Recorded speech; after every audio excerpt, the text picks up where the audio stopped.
আমি ভিভান্ডি কলেজ থেকে এসেছি, ডক্টর দেউড়ে। আসলে প্রত্যেক ধর্মই হলো জীবন দর্শনের একটা বিজ্ঞান। ধর্মগুলি দেখলে আপনি সেগুলির মধ্যে খারাপ কিছু পাবেন না, তবে এই নিয়মগুলোকে প্রতিষ্ঠা করা এক কথা আর নিয়মগুলোকে প্রয়োগ করা আর এক কথা। আর যেখানে মানুষের মধ্যে রক্তের কোনো সম্পর্ক নেই, সেখানে মানুষের মধ্যে সম্পর্ক তৈরি করবে ধর্ম। তবে আমরা যেটা দেখি, একটা উদ্ধৃতি দেই, লা तुफसिदु फिल अर्ज इबादा इसल्लाह।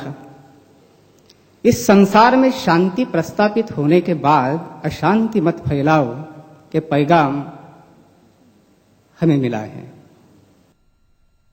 তবে সত্যি বলতে আমরা যেটা শুনি, যেটা বুঝি, যেটা দেখি, সেটা হলো পৃথিবীতে এ পর্যন্ত সবচেয়ে বেশি রক্তপাত হয়েছে শুধুমাত্র ধর্মগুলির বিরোধের কারণে।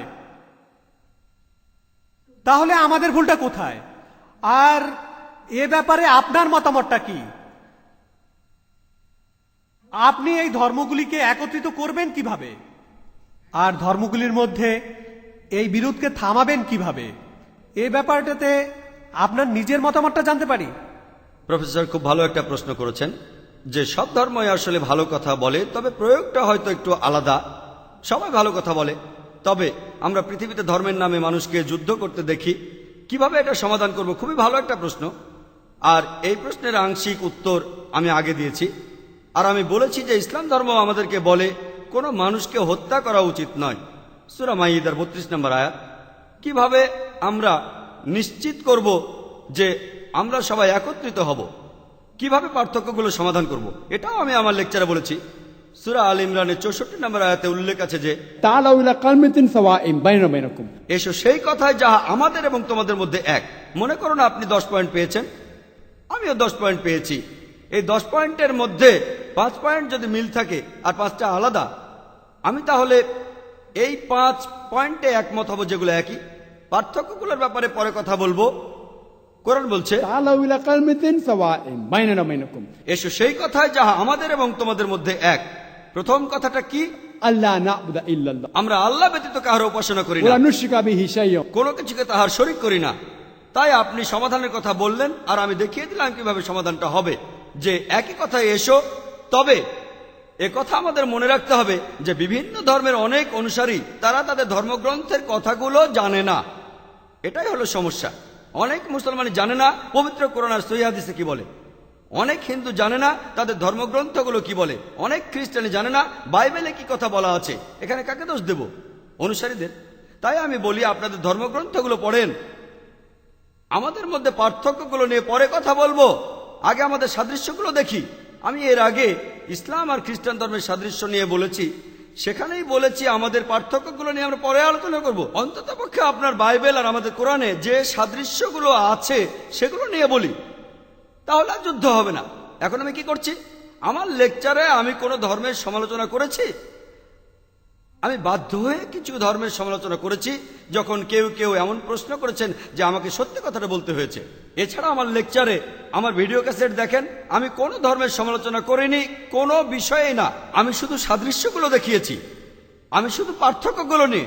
আমি ইসলাম আর হিন্দু ধর্মের পার্থক্যগুলো নিয়ে বলতে পারি, ইসলাম আর খ্রিস্টান ধর্মের পার্থক্য। আমি বিভিন্ন ধর্মের একজন ছাত্র, আমি বিভিন্ন ধর্মগ্রন্থ থেকে আলহামদুলিল্লাহ অনেক উদ্ধৃতি দিতে পারি। বিভিন্ন ধর্মের পার্থক্য সেটা প্রয়োজন হবে যখন তখন বলবো।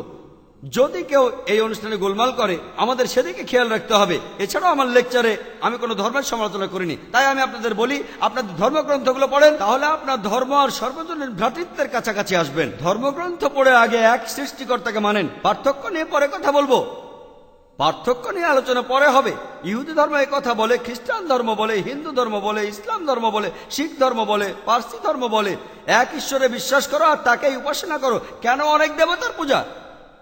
আগে এই ব্যাপারটা দেখেন, তারপর অন্য ব্যাপারগুলো দেখেন। যদি আমরা আমাদের এই সাদৃশ্যগুলো দেখি, এমনকি যদি 10টার মধ্যে 3টা তো মিল খুঁজে পাই, অন্ততপক্ষে সেই সাদৃশ্যকে আমরা মেনে নেওয়ার চেষ্টা করি। অন্য ব্যাপারে একমত হই বা না হই সেটা নিয়ে পরে কথা বলবো। তাহলে আমরা যদি আগে সাদৃশ্যগুলো দেখি, আমাদের মিলগুলো দেখি, বিশ্বাস করেন বেশিরভাগ সমস্যাই আর থাকবে না। বিশ্বাস করেন, আর আমি সেই কাজই করছি। আমি পৃথিবীর বিভিন্ন দেশে যাই, আর সেখানে অনেক অমুসলিমের সাথে দেখা হয়, আর তাদের অনেকেই তাদের ধর্ম সম্পর্কে খুব বেশি সচেতন নয়, আমাদের ধর্ম সম্পর্কেও না। অনেকেই আমাকে প্রশ্ন করে, তারাও ধর্মগ্রন্থ সম্পর্কে তেমন কিছু জানে না।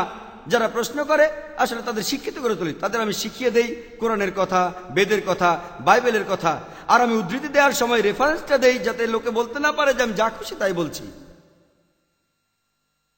আর সব ধর্মগ্রন্থের উদ্ধৃতি আপনারা পাবেন ইসলামিক রিসার্চ ফাউন্ডেশনে। আমাদের লাইব্রেরিতে বেদের অনেকগুলো অনুবাদ করা বই আছে। আমাদের কাছে অনেক প্রকার বাইবেল আছে। আমাদের কাছে প্রায় 30টা বাইবেলের সংস্করণ আছে। আলহামদুলিল্লাহ, আপনি যে গোত্রেরই হন না কেন, প্রোটেস্ট্যান্ট, ক্যাথলিক বা অন্য কিছু, আমি ধর্মগ্রন্থ থেকে উদ্ধৃতি দেই। তাই আপনি যদি বলেন ভাই জাকির ভুল বলছে, আপনাকে মানতে হবে ধর্মগ্রন্থই ভুল বলছে, এগুলো উদ্ধৃতি। আর আমার লেকচারে উদ্ধৃতি বেশি থাকে, বিভিন্ন ধর্মগ্রন্থ থেকে উদ্ধৃতি। যদি ধর্মগ্রন্থগুলো না মানেন সেটা আপনার ব্যাপার, যদি একমত না হন সেটা সম্পূর্ণ আপনার ব্যাপার। তবে কোরআন বলছে ধর্মে আংশিক বলে কিছু নেই, সত্য কথাগুলো মিথ্যার চেয়ে আলাদা। আমি হিন্দু ধর্মের সত্য কথাগুলো বলেছি, যদি আপনি মানতে চান তাহলে মেনে নেন, না মানলে কোনো দরকার নেই। একবার একটা সিম্পোজিয়ামে হয়েছিল ইসলাম ধর্ম, হিন্দু ধর্ম আর খ্রিস্টান ধর্মে ঈশ্বরের ধারণার উপর। লোকে এটাকে বিতর্ক বলবে। একজন হিন্দু পণ্ডিত কেরালা আর কালিকটের, একজন খ্রিস্টান ফাদার কালিকটের, আর আমি সেখানে বলেছিলাম ইসলাম ধর্ম নিয়ে। প্রায় 4.5 ঘন্টার একটা বিতর্ক। কিন্তু পাওয়া যায় পণ্ডিত একজন হিন্দু ধর্মের, খ্রিস্টান ধর্মের, আর আমি শুধু ছাত্র। আমার মতামত সেখানে বলেছি, আর শ্রোতারাই সেটা বিচার করবেন। আমি সাদৃশ্য নিয়ে কথা বলেছি, তাদের ধর্মগ্রন্থের উদ্ধৃতি, এই অধ্যায় ওই অনুচ্ছেদ, এই অধ্যায় অনুচ্ছেদ। পৃথিবীর সব মানুষকে যদি একত্রিত করতে চান তাহলে সাদৃশ্যগুলো দেখেন, পার্থক্য নিয়ে পরে আলোচনা করা যাবে। আশা করি উত্তর